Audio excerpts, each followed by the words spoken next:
to Sports Scope, the most influential sports talk show in the nation.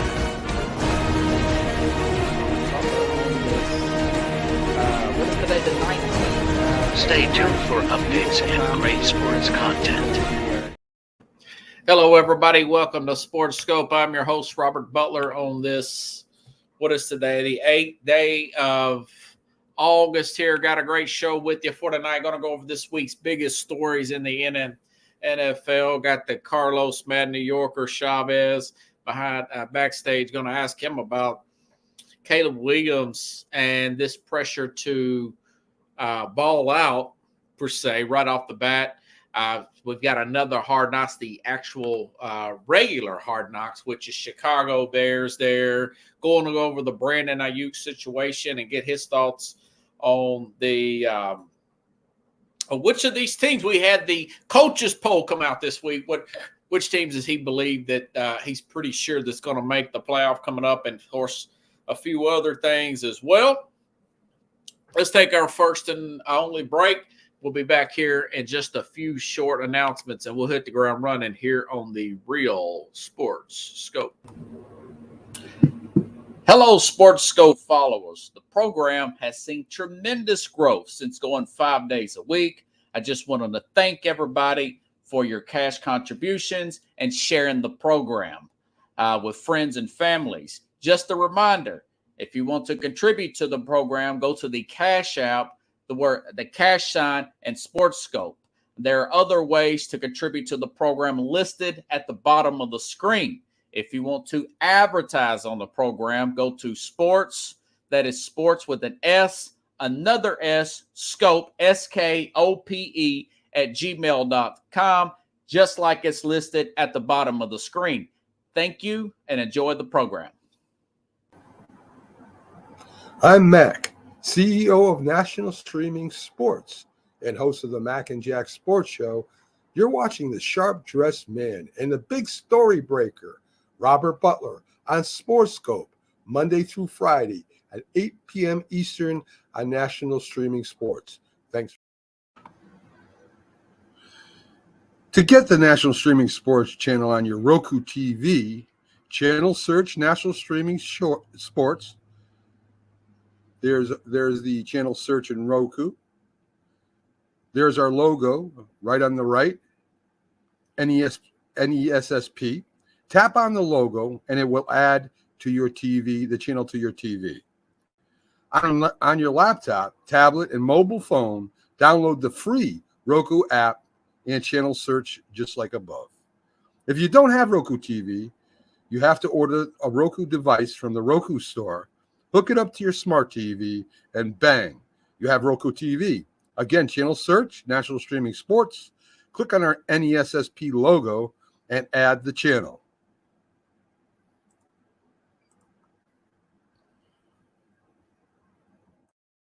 All righty then. That's all of our announcements there. Got the Mad New Yorker. He's on time today. Looks like he's light on his feet. How you doing, man? Hello, everybody. Hello, Robert. How you doing? Happy Thursday. Thursday, yes. Might as well be a Friday, brother. Man, I don't know if you got a chance to see the new Hard Knocks. Pretty good with the whole Chicago theme and everything. Came on Tuesday, and even if you didn't, what's your thoughts about? Do you think there's too much pressure on Caleb Williams, him and the coaching staff, to just have a wide open offense with all this? You know, they acquired Keenan Allen in the offseason. They got Rome Odunze. We know he's a really good player with the 9th pick. They extended DJ Moore. Do you think that there's going to be too much pressure on him to simply go out and have a wide open offense right off the bat?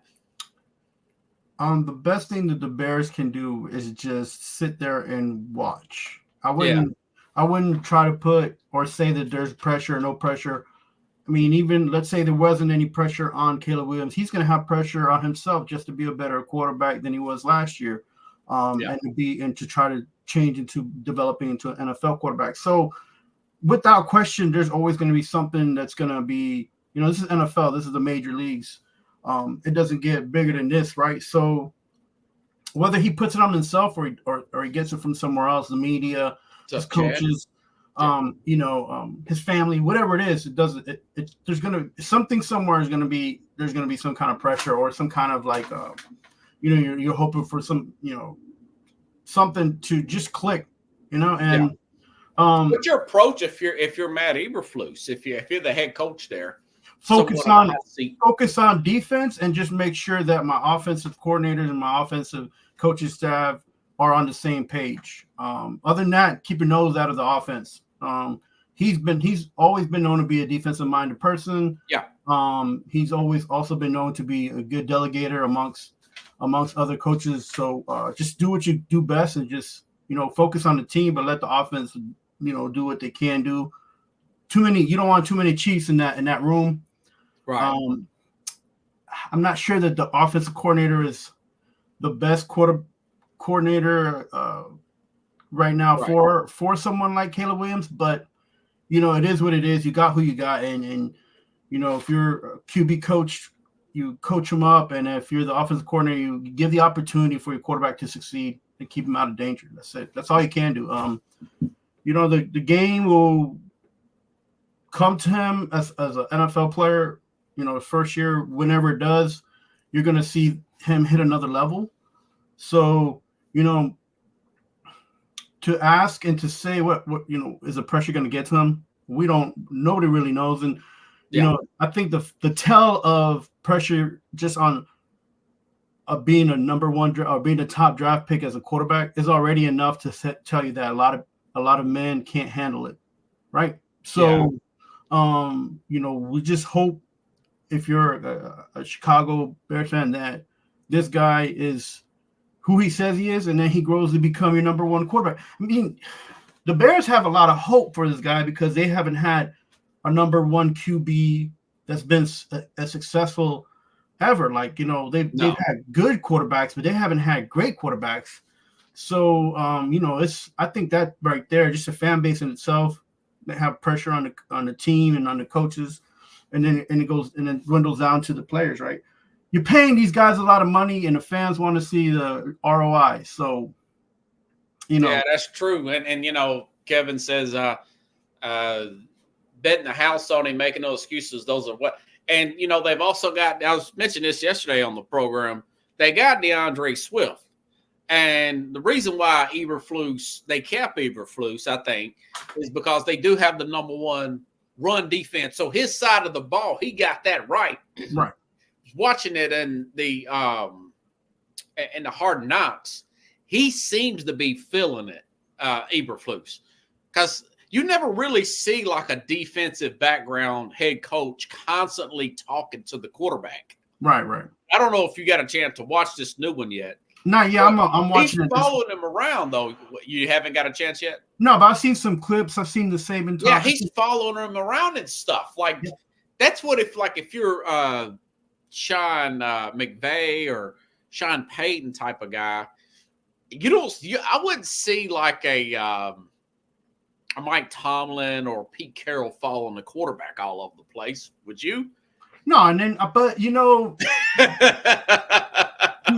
to them also, though, they had not just a lot of high hope, but they had a lot of respect in their coordinators and their QB coaches to allow that team to just do what they had to do. Right. And so, and then they've also felt, those two coaches have felt the lash back of what's happened if they didn't stick their nose in at the right time. So it's not easy being an NFL coach, no matter what your system is, no matter what you're planning to do. The most important thing is that you hope and you pray that you're delegating, and then you're making sure that everybody's on the same page as far as your coaching staff as well as your team, right? So that's you wish for the best, and that's all you can do, because it's all going to come to fruition once the season starts, right? So right. And the coaches poll came out this week. USC's 23rd. A lot of people are not saying this. I do think that to a certain extent, Lincoln Riley, Caleb's coach in college, he's on the hot seat, man. With this 12-team playoff, I'm not sure if they may. I know they tried every which way under the sun to get out of playing LSU this opening week, or opening week coming up in a few weeks, Labor Day weekend, excuse me. Do you see a situation where they just fire Eberflus and go out and hire Lincoln Riley to bring in with this former coach? Lincoln Riley sitting on the edge of he might get fired from USC, or he might feel the walls caving in and run towards the NFL. Can you see that playing out this time next year? We talking about Lincoln Riley, coaching the guy he coached at Oklahoma and USC. Well, what if it's Mike Vrabel? What if it's another defensive coach from that? Well, they probably go opposite of what they got. I don't think so. This the everybody knows Chicago's live and die on defense. It's cultural, it's tradition. I don't think they'll go offense. I don't even think that they'll even put Lincoln, even though he's a coach for Caleb Williams in the past. I don't even think they'll put him on the top 5 of the coaching staff if they're looking to replace Eberflus.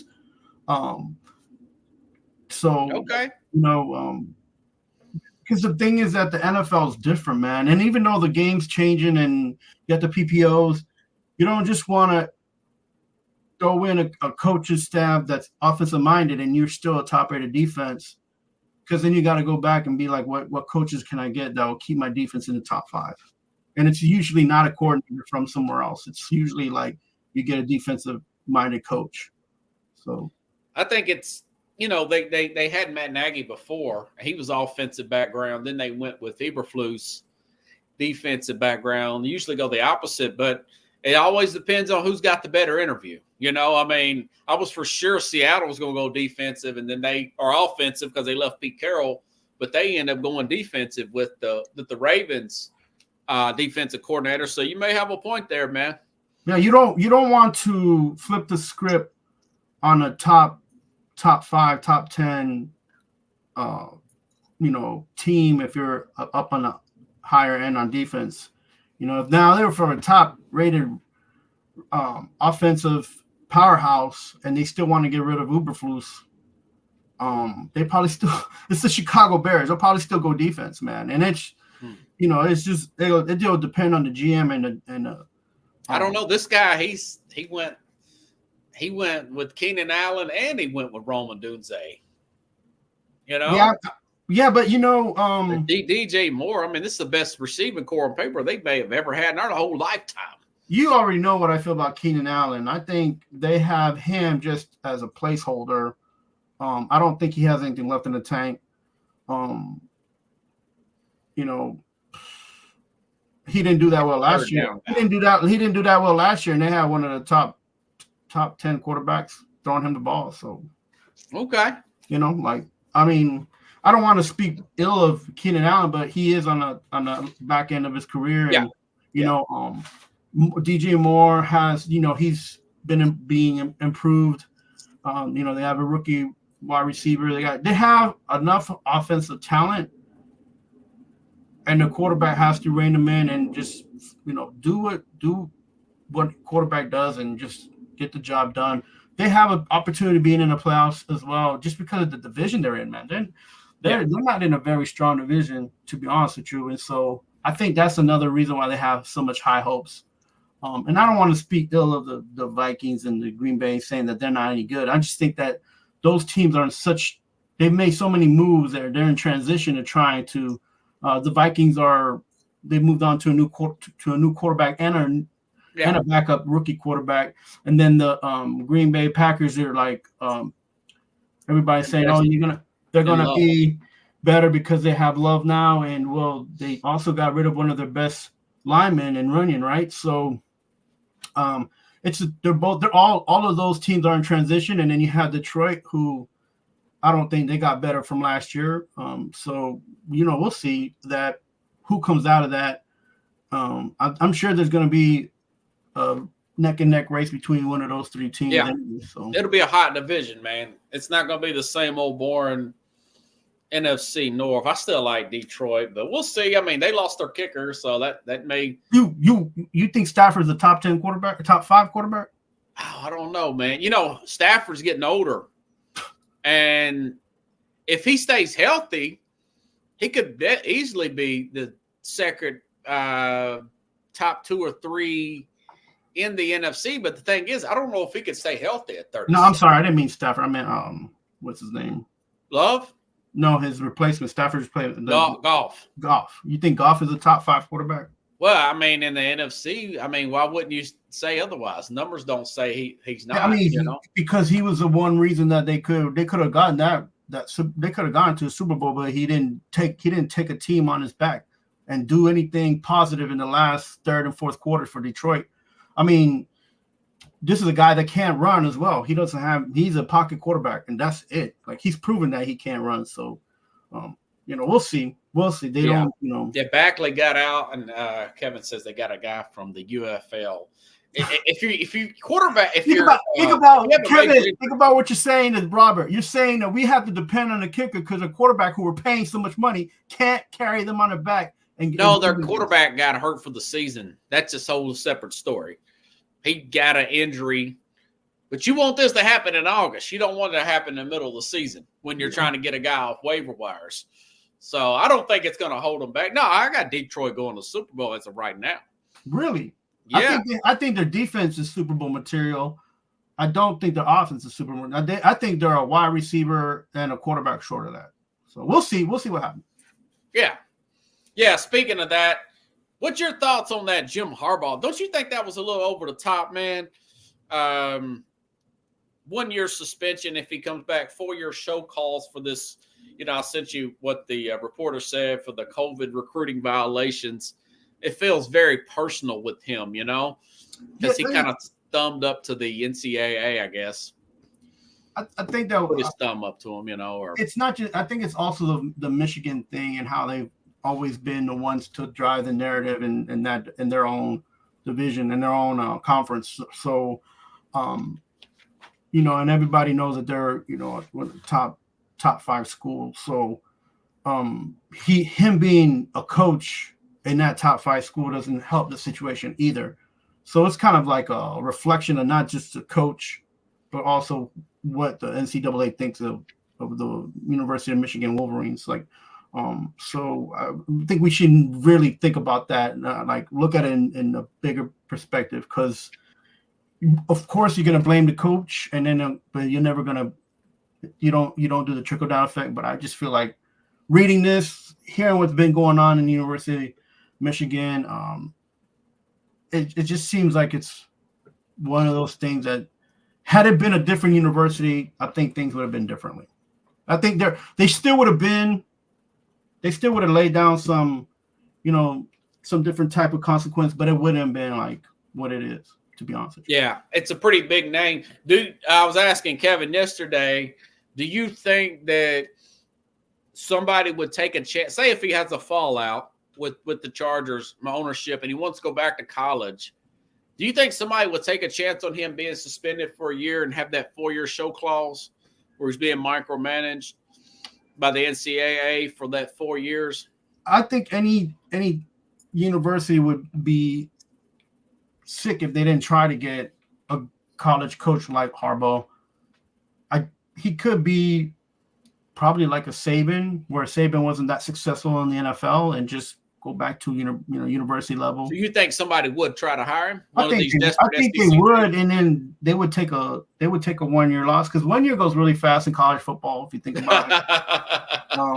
1 year you're sitting high and you got the best coach in the league, and then next year he's like, that's it, he's gone. You got transfer portals, you got NIL deals, so it goes by fast. I think they would too. I mean, you're like Kevin and myself. I believe that like a Ole Miss or a Missouri, they would roll the dice with a guy like Harbaugh, man. I just think, like, even if someone like Harbaugh, he might just stay in the West Coast, though. He might not come to the Middle America.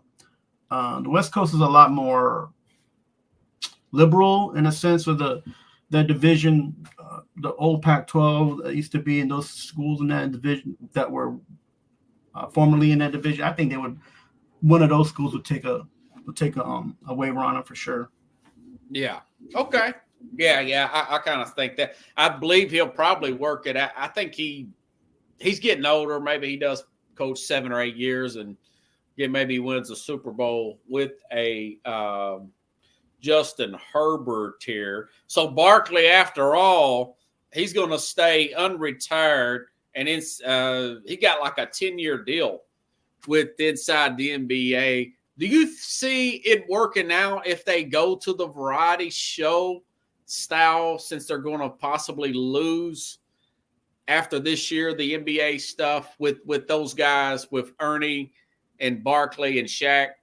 I could see it working for certain sports, not everything, like the report says. Right. Well, I think the NBA is not hilarious. Yeah, I think this goes more with what the NBA wants to control the narrative and how they put out their content with different media creators, right? So, and different subsidiaries. So the whole TNT thing, they're going to have rights to how the show's laid out and what they can do for that show. So maybe the NBA buys them out and allows them to be the same, maybe not, who depends. But at the end of the day, Barkley's not leaving because Barkley understands too.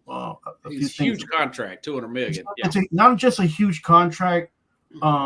He's always talked about how financially he was wanting to set up his family and wanting to do things, and how he learned from different people. So, he's just taking advantage of his situation. And even if he retired, he still wouldn't have been in a bad situation. Like even doing just simple commercials for Subway, he's making a little chump change, right? So do you see it working if they were trying other sports? Because Shaq's normally a basketball guy, and the other. I could see maybe just Ernie and Shaq both being accepted to do other sports, as far as like have mid to high ratings for being analysts in different sports. Shaq being Shaq and everybody knowing Shaq, and then Ernie being the analyst that he is with Barkley, of course. And then I feel like if I'm the NBA and if I'm who outside of TNT or any other network, I would just keep Barkley in the basketball realm. And I don't see it mean. I'm not saying it mean wise. I'm just saying because as intelligent as Barkley is, I'm not sure how people who are sports minded will appreciate his perspective coming from his side. When he's talked in the past on TNT about NHL hockey, about soccer, it's not. I think it's great because he's given his opinion and he's coming from a different perspective. But I'm an open-minded person. There's some people who watch hockey and who watch the NBA who don't, not the NBA, I'm sorry, who watch hockey or soccer, and they're like, this guy, he played basketball. He don't know nothing about, soccer. Yeah, I do think those sports that would bring him really out of it. I think he could probably do football and baseball, but when you start getting into soccer, he doesn't follow it like that. It would be comical. You couldn't take him serious. It's not just that. It's I feel like the respect that he's gained and garnered from being a former NBA athlete and being part of the dream team. For my generation, a little bit older and maybe even younger, who don't know Barkley, it's better to keep him in the basketball realm, than it would be to put him out there. And then, what if he doesn't want to talk about lacrosse? What does he want to talk about, soccer or hockey, or what is or like even if he talks about baseball, like how much, and baseball's that's a tough crowd, to be honest with you. Especially when I think he could probably do baseball. Yeah. Especially when it comes to commentating. But I would, for him and to hear him and to hear his voice and to hear what he thinks, I feel like the best is to just keep him in the basketball realm. Just like Kenny Smith too. I don't think these two guys are not intelligent. It would be the other guys that I would worry about. Yeah, Kenny Smith. Although I did like that story he told. We talked about it about a year ago. Barkley talking about back in his era. This was during the college basketball tournament, not this year, but last year. Barkley saying back in our day, we wanted to save time and we didn't have laundry situation. So we just took showers with their jerseys on. And Kenny's like, there was never an era. Yeah, I mean, remember that? Yeah, and to be honest, we took showers with to wash our jersey and shower. That is awful. No, I know. You mentioning that, I think that's their niche, man. Their basketball, and it's because those guys, you respect them for their game, their knowledge.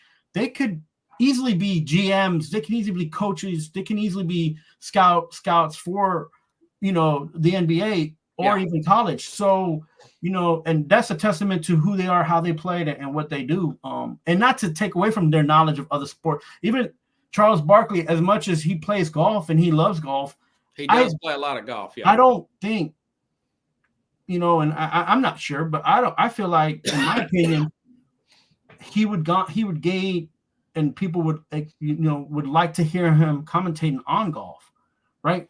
I don't know how many people would be like appreciating him. He does those celebrity tournaments. Yeah, but that's different. That's like, there's not too many. I think it'll be a moot point, though, don't you think? Because possibly Amazon could just buy Discovery out and just put him on the NBA stuff. And he's such a good draw with that crew. That's what I'm saying. It feels like it's going to be a moot point, but I don't know. We still got another season where this is going to be regular TV. Yeah, and to be honest with you, even if it's easier for them to buy out the rights and just keep the show, right? They can rename the show, but keep the team together. And they do very well in college basketball and in the NBA. So I like to see that as a fan. I wouldn't want to see that be torn apart for anything, So yeah, I mean, they got to end it for a reason, right? So. Yeah. Okay, man. I sent you this top 25. I see something wrong. What do you when you look at this, what teams do you think, if there's not a lot of injuries that we're going to be talking about in December as a playoff team?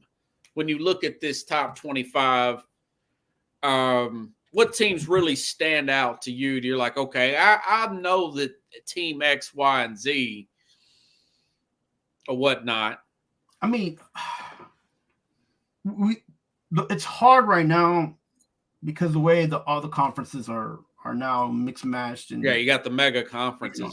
So this just looks like something generic to put out. Yeah, and I feel like after week 2, you're gonna see like the middle of the pack, like 3 teams from the middle of the pack go up, and then the top 10 teams, you're gonna see like 4 of them go down after 3 weeks.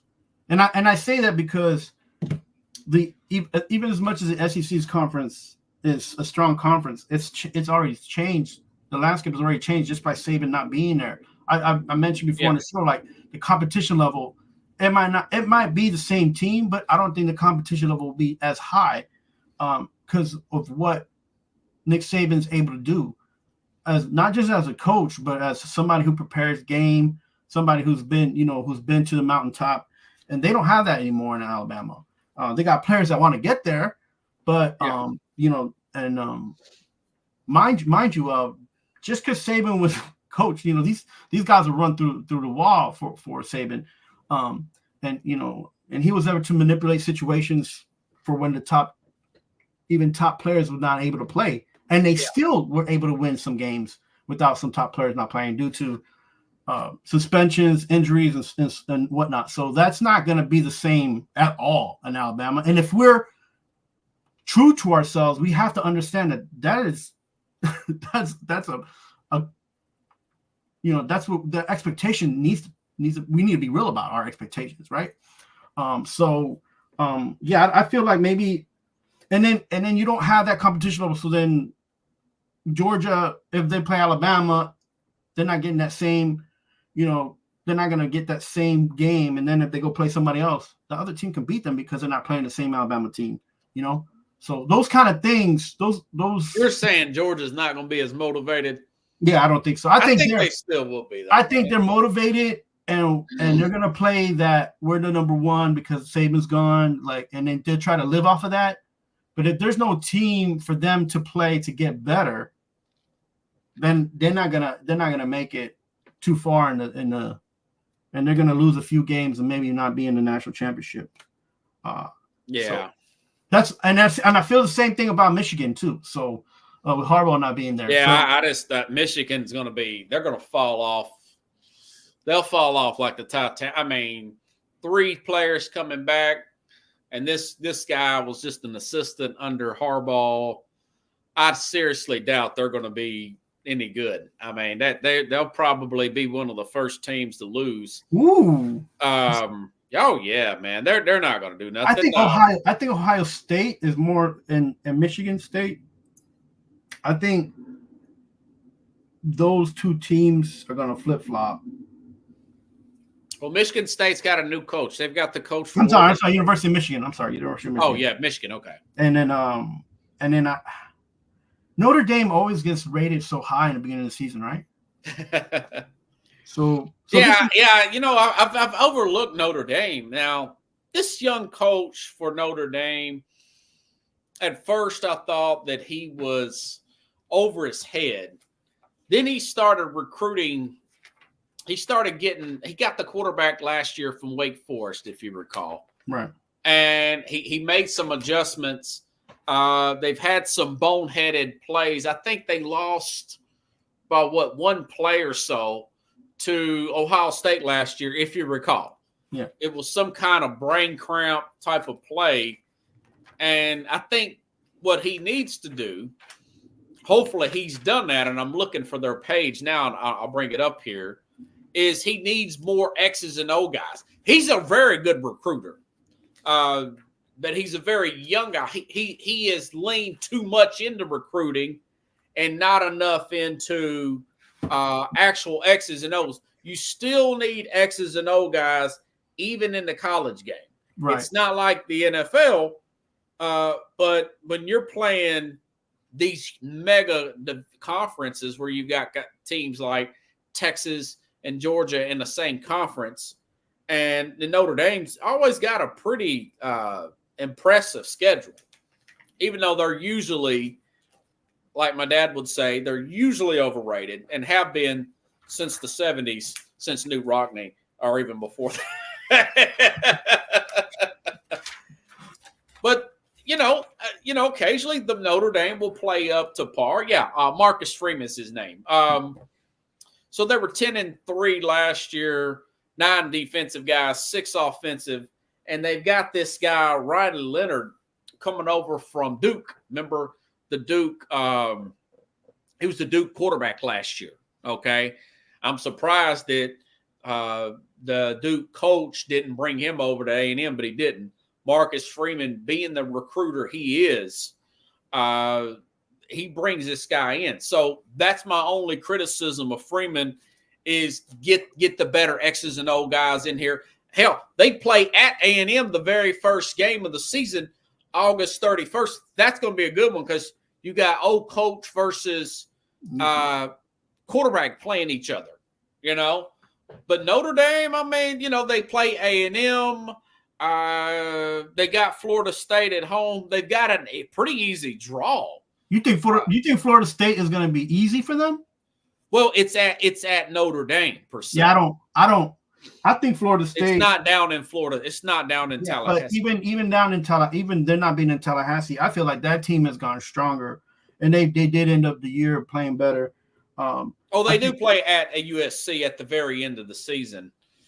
But I think Notre Dame might slip in there. Now that I'm looking at their schedule, Louisville at home, Florida State at home. Their toughest game might be at A&M to open the season. And I don't know how USC is going to play. I think USC is overrated. And Lincoln Riley still ain't tightened his defense up. Yeah, Notre Dame had a good transfer. Yeah, Riley Leonard, yeah. Riley Leonard may be as good or better than the guy that transferred to him last year. I can't remember his name. He was the Wake Forest guy. Remember, he kind of underachieved though at Notre Dame. Yeah, well, he got them a new set of. He got an NIL deal that was worth more than 5 players, and yeah. I mean, I just cannot believe Notre Dame again drawing this. Well, I don't think they'll get in with 2 losses with this schedule. It's 57th ranked schedule nationally. You know, I mean, if USC is mediocre, I think the top 5 is maybe Georgia and Ohio State. I think Oregon. Yeah. Ohio State's got a pretty good. They got a their roster is good, but they got to play football. I mean, they're gonna.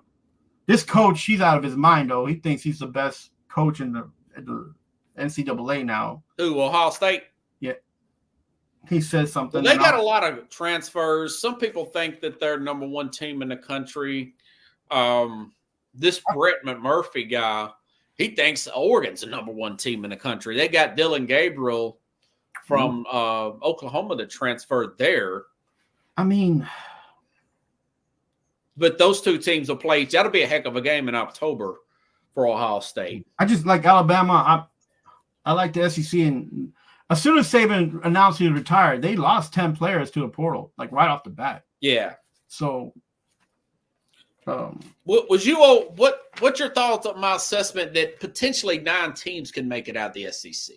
9 teams, man. I mean, I'm not saying 9 teams are going to make it. I'm saying 9 teams have the talent. The only teams I didn't that say couldn't make it are Florida because their schedule's too difficult. Right. Oklahoma because Brett Venables is not a very good coach. Kentucky don't have the talent nor the depth.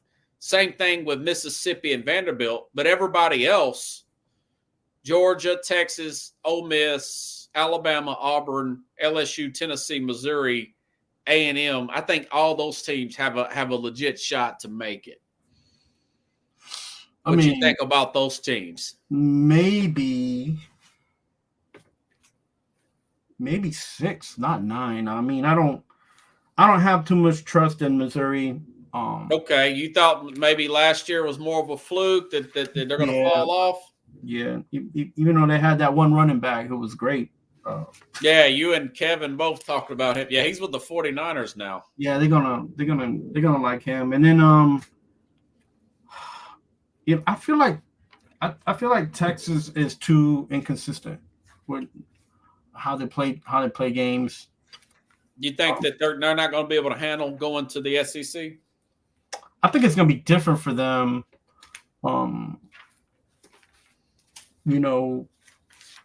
They might end up being like the Florida of the 2000s where they, come in strong and then they'll lose a few games in the back end, but still be in contention for a bowl game, Yeah.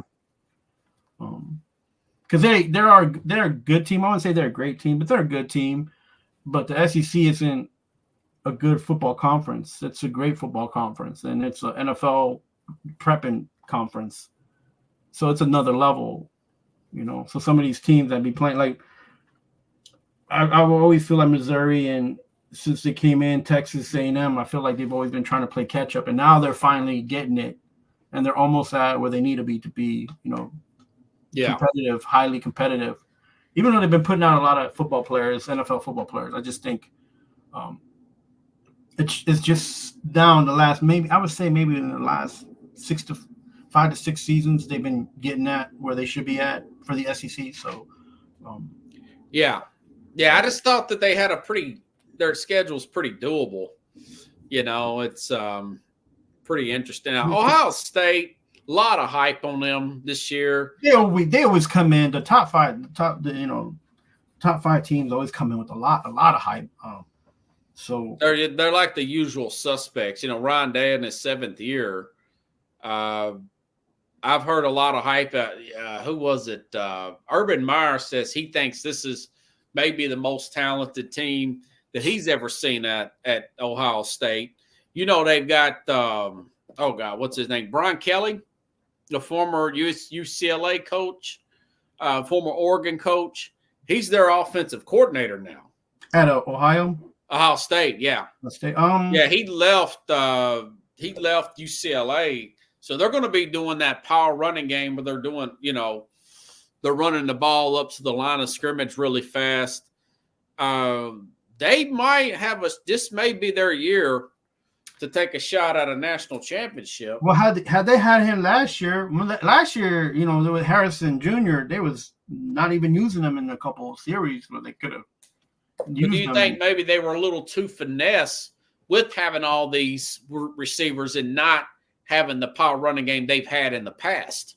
I think they need to work on identity. Like, what are they going to do? Like, is it, going to be a team offense, or is it going to be a quarterback driven? Is it going to use the running backs? Like, just pick one. Yeah, they kind of look like the Eagles of last year. Just like they didn't know whether they're going to run the ball, whether they're going to throw the ball. So it's like, they did kind of look like the college version of the Eagles. That's a good point, man. They just pick something, go with it, so that way you build confidence when you win, and then you can slowly, diverge into different things. But you got to give your team something to aspire to, man. You can't just be all over the place. Do you think Rondé will get fired this year? I don't think he'll get fired. If they underachieve? I don't think Michigan. Harbaugh's gone now, and I don't think he'll get fired for another 2 seasons. So if they do bad, because if they have one bad season, what are you going to compare it to? Right. Well, last year they've lost 3 straight to Michigan. Yeah, that's more of your alumni trying to please your alumni than it is playing college football. Like, you got to be real, as an athletic director and alumni, be like, we can't lose to Michigan, but we can lose all other teams. That don't make no sense. Like, and sometimes it's the way you lose. And I think it's because the way they lost that he has this cloud over his shoulder, but he needs to focus on the game and the players and making sure that they're just ready to play football. And he can't do that. He can't pick an identity, and have them stick to it. And like I said, I don't think it'll be this season, but if he can't do that, then it'll be next season. Chip Kelly. Chip Kelly. Brian Kelly is the coach for LSU. Yeah. LSU, I got my Kellys mixed up. Chip Kelly's their offensive coordinator. Now, they play at Oregon on October 12th. But you know what? Ohio State really don't have that tough a schedule. They do play at Penn State on November the 2nd. But other than that, Michigan at home, Northwestern, Indiana, Akron, Western. They still got the typical Ohio State walk in the park type of schedule. I just like to see them play in the. It's like they lose focus a lot, and they do have the players, right? That's what I think. Another thing that doesn't help, and I'm not going to try to be negative about that. I think the fact that they sometimes get major injuries that affect their play, that affect their team, that they have to sometimes go to something else. But man, you can't just be like saying that every year. You got to do something. Like if you don't, like this is why you're recruiting your players. You build a culture, build an identity, and then just go with it. So, Yeah. I think they'll probably make it this year to the playoff. They'll probably lose that Oregon game because it's at Eugene, but they've got. Well, you tell me in your top 9 defensive players coming back, 7 offensive, plus they got the running game that's going to be looking good. Chip Kelly used to coach it. That'll be a really good game, man. But he's like more than 3 seasons removed from Oregon, like. Well, still, but that's when they really became known. When Chip Kelly was coaching up there, he got them in the national championship game, if you don't recall. No, against Auburn. I think he was still coaching that team. From the top 10, do you feel like this coach's pool is somewhat on it? What's that? From the top 10, do you think this coach's pool is somewhat honest? Yeah, well, Michigan's overrated. They're just living off last year, man. I know most of these teams are. So yeah, I don't know what's going to happen with they're going with the new quarterback at Florida State. They got the same quarterback at Missouri. Missouri's number 11. You know, is that Indiana? Oh, it's Utah. Okay, yeah, Utah's 13. Utah's always got a good defense, man. Well, they got older. They always have older players that Yeah, I got guys like 25 years old. You know, bunch of Mormon guys that's been there for a long time, and a lot of Polynesians. We got a lot of Polynesians that come through there that are hard players. I just feel like in the top 10, maybe Penn State and Ole Miss move up, and then I see Texas and Alabama move down a little bit. But then it will eventually. Yeah, Alabama's defense could be shaky, man. You know, that's. I would hate to be DeBoer having to follow Saban like that, but he'll probably Moreau will probably play up to par on the quarterback for Alabama. But that's just a huge deficit between the 10 players that you're losing in the transfer portal, and then your highly decorated coach. That's tough, man. So we'll see. It brings to a new wave, right? You gotta keep reforming and start new things, Yeah. I mean, Alabama couldn't run that forever. That's what we talk about we talked two seasons ago. We talked about Alabama going to be number 1 for the next 10 seasons. Well, it just felt like it, and then now this happened last season. So once Tennessee beat them a couple years ago, I thought to myself, Saban's just not a big fan of this NIL stuff. And you could kind of see that he's really getting frustrated. I thought he would adjust and maybe give a heads up on a retirement, but he just retired, man. Yeah, I don't want to sound like a Tennessee fanboy, but I do see Tennessee sneaking up into the top 10. But I don't know if they could, even if they sneak up. Okay. I don't know if they can hold. Yeah, I was going to ask you about Tennessee. Sounds like he was putting a wet blanket on me and Kevin yesterday, hyping up the Vols. But Vols, I think I gotta tell the truth. We gotta keep it real. As much as the team's improving, I just feel like for the last 10 seasons, everybody who was in Alabama had a target on Alabama. That was a game that you circled and even if you played Alabama and you didn't win, how many points could you score in Alabama, right? So that was that's your measuring stick. And now there's no measuring stick in the SEC. Because even I think it's still Georgia. They haven't lost a regular season game. The problem was that Georgia's biggest game was always against Alabama. Yeah. It wasn't like Alabama waiting to play Georgia. It was like Georgia has to beat Alabama because their former coach used to coach at Alabama. Right? So now you don't have that anymore. Now you have Kirby Smart. And it's like, okay. But Kirby Smart don't have to play Alabama. A lot of people, including Paul Feinbaum, says that Alabama was chasing Georgia at the end. I'm not sure if I still believe that, but that's the school of thought because Georgia had been favored over Alabama. They had 4 consecutive seasons undefeated in the regular season, and they beat Alabama national championship a few years ago. There's a rhetoric like that spoke up, but I don't believe that's true in any case because at the end of the day, they had the same thing when they talk about Clemson, right? Yeah, like everybody's trying to be like, oh, we got to beat Dabo Swinney. 2 championships. He's getting all these recruits. We got to do this, right? And now Dabo Swinney's like, wait a minute. This transfer portal is not helping my image. It's not helping like my culture, like who we are. This is not how we get players. Yeah, right. So because he got to change, but he's not going to change. He's like, I'm going to stay here and I'm going to do it my way. And if I don't get players, I don't care. Like he's trusting in his system. Fine, whatever. But Saban wasn't like that. Saban didn't have to chase nobody. Once he won that first championship in Alabama, that was it. Everybody wanted to go to Alabama. Now that people wanted to go to Georgia because it was like they had an opportunity. They had a coach that came from Alabama. They had, so maybe they can beat Alabama. At the end of the day, we're going to only team that's beat Georgia in years is Alabama. I mean, and in the last 2 seasons, they've been playing each other twice in the championship. Like, you know what I'm saying? Like, so. I mean, it's an interesting question. it's to see Georgia being the hunted. That he's a young coach. I think they'll handle it, but I cannot wait to see them play a team like a Texas. Because remember the NFC East has been down. Really, I mean, Tennessee has just not matched up well with them in the last 5 years. And Florida really hasn't matched up well with them either. And then who's the other teams? Missouri and Kentucky and Vanderbilt.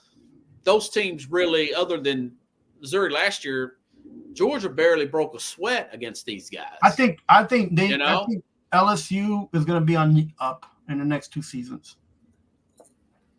I think. Yeah. I don't think that people are. They fired their coordinator, so maybe their defense will tighten up because it was an LSU level defense. And A&M high in NIL. A&M's got the new coach, man. They got the NIL money. Players. Yeah, and they got the NIL money. 18 starters coming back for A&M. Yeah, so they got I think Georgia's a hunted, and I don't think they're going to be able to do what Alabama's been able to do with the La Resistance for the 10 seasons straight. I don't think Kirby Smart can do it. I like their players. Their top-rated players. They're all 5-star, 4-star You think they're going to lose to Clemson on August 31st? I don't think that's a game. Played in Atlanta. They might not lose that game, but that game will probably be close. But then that's gonna make their confidence level go down because they should be able to whip up on Clemson with the team that they have and the coaches down there. They should be able to whip Clemson up. And if they don't, I'm telling you, Robert, that's it. That confidence level is going to be there's going to be a chink in the armor, and everybody in the SEC is going to have the target ready to go on them and and shoot them up. Believe it, because it's the same thing. Saban is like Belichick, right? And it's like, oh dang, we gotta play Tom Brady and Belichick, and it's like there's just something about having to play a coach and a team that's on another level. Yeah, I just can't believe that Georgia's played this well. Do you think Georgia's going to get another championship this year? Well, right now I would probably lean Georgia, but would you put $100 that Georgia will be in the third? Yeah, even 100's like the 100's like on the low end. Would you bet as somebody looking at what does Vegas have them at? Oh, they're the favorites, man. Yeah. So would you put $100? Would you put 100 on them for them to be on the third championship? Even if they lose that game at Texas, they're still going to get into the playoff. They'll probably still win the SEC, my guess. They got the Clemson game August 31st. They play at Texas October 19th. They play at Ole Miss November 9th. I was talking about that with Kevin. They could possibly lose that game because Ole Miss has got 20 out of 22 starters coming back. Ole Miss got like 25-year-olds, man. They got like NFL. Yeah, I mean, and that's between Florida and Tennessee, which is a traditional rival for them. They could potentially lose 2. But you know what? I think they'll win that Texas game because Texas has to play Oklahoma before that. Yeah, and that's a rival game. That's a big rival game for Texas. It's hard to get up 2 weeks in a row, I'm not big on Texas. I don't like how they finished last year. We both called that with Washington beating them in the playoff. Yeah, and I was hoping that the Manning thing, not Eli, Arch. The Manning thing was not going to affect them, but it does affect them. And just start him or don't start him. Just stop with that. Well, Ewers keeps beating him out. The Quinn Ewers kid. It's like just do what you did with. I mean, just follow what Saban did with 2 quarterbacks. You play one until you say, okay, dude, you play and you run with it and see what happens. Whatever. Well, I think Quinn Ewers is playing pretty. He beat Alabama last year. They had a shot to beat Oklahoma. If Oklahoma didn't win that game, Brent Venables wouldn't be the coach. You think so? I think with Oklahoma, they have so much tradition, and they have a alumni that just, man, they just screaming to just want to be competitive every year and then trying. And I don't think they want to go through more coaching, to be honest with you. As much as they have the money to do it, and as much as they have, they got a low self-esteem. They'll probably keep Venables. So, but we'll see. This is exciting. It's going to be for all the changes. Oh, I know, man. I mean, Texas being here and this big playoff, it's playoffs. These games are going to be off the hook, man. I mean, yeah. How about this? I will suggest that college football this year will be even watched even more than NFL. And NFL added an extra day. Well, I wouldn't say that the ratings will be better, but I do think the ratings will be, you'll have more ratings in the 10 to 20 million range, which is crazy for college. Brian said, yeah. Yeah. But yeah, I'm gonna go into my NFL's had 50 million people watch some of these Dallas games. The problem is I'm in New York and I'm a New York fan. So the thing is, I'm gonna be more excited about watching SEC football and watching the change of the conferences for some of these teams, and to see how they do things, than I am about the beginning of the NFL season. I'm just gonna be totally honest with you. So because I want to watch football and I want to watch football be played. I don't want to see. I don't want to wait for the 6th or 7th week to watch my team perform better and get better. Yeah. I'm over that. I've watched that for the last 8 seasons in the NFL, and I'm over that. I want to watch football every single quarter played out 100%. We'll see good December football with Texas. Past the first week, and I was talking about this with Kevin, man. We're going to be seeing teams play huge home games like December 15th. You're going to see maybe Knoxville being packed with people playing an Ole Miss or an Oregon or somebody in the playoffs, somebody like that. Can you imagine? Or Tennessee at Eugene, something of that nature. Before it starts, if you want to pick, I think we should pick an SEC championship game. I'll give you mine, not now, but before the season starts, man, in the next couple of weeks, if you want to do that, we'll pick and see who our SEC champion's going to be. It's a tough conference, man. It's a tough conference. Not sure if it's going to be Alabama. And it might not be. I will put money down that it won't be Alabama. Right. Right. Yeah, Texas. I don't know, man. Yeah, Texas. That Stark is not really good in too many big games in a row. He's going to have quite a few. They got to play A&M just like old times. Texas plays Texas A&M the end of the season, November 30th. I mean, A&M's a big wild card. Major wild card. It's really hard to get a feel for it. It's hard to say one team's going to run off with it. Some people say it's going to be Ohio State because they got the easy road, and others say teams like Oregon because they got a pretty good road. But when does the national poll come out for the top 25 teams? The AP poll comes out in a couple of weeks. Okay. How about that? How about we do the show revolving on what the AP is? Okay. All right, we'll do that, man. And you got anything else you need to plug? We got about 2 minutes left. I'm gonna do a show for baseball either tomorrow morning or Monday. I'm getting ready to get down to the nitty gritty and going back to Nash Vegas here in a few days. Okay, so let me know about that or something. Yeah, we'll get together and do something. So, everybody, listen. The Olympics are going on. U.S. almost ate it, but they almost lost to Serbia, didn't they? In basketball? Yeah, thank God for Steph Curry, man, carrying the team, man. But 36 points. Now they got to play France, so you guys keep up with the Olympics, and we'll talk about some of those games too, maybe next. Yeah, time. Man. Yeah, especially if they lose. Hopefully they won't, but I don't know. But Wembanyama, he's been playing well for France, man. I will say this: they've been people who have been big and tall in the NBA for forever. Yeah. This is one of the first times I've seen the kid, because he's still young, so coordinated and flexible.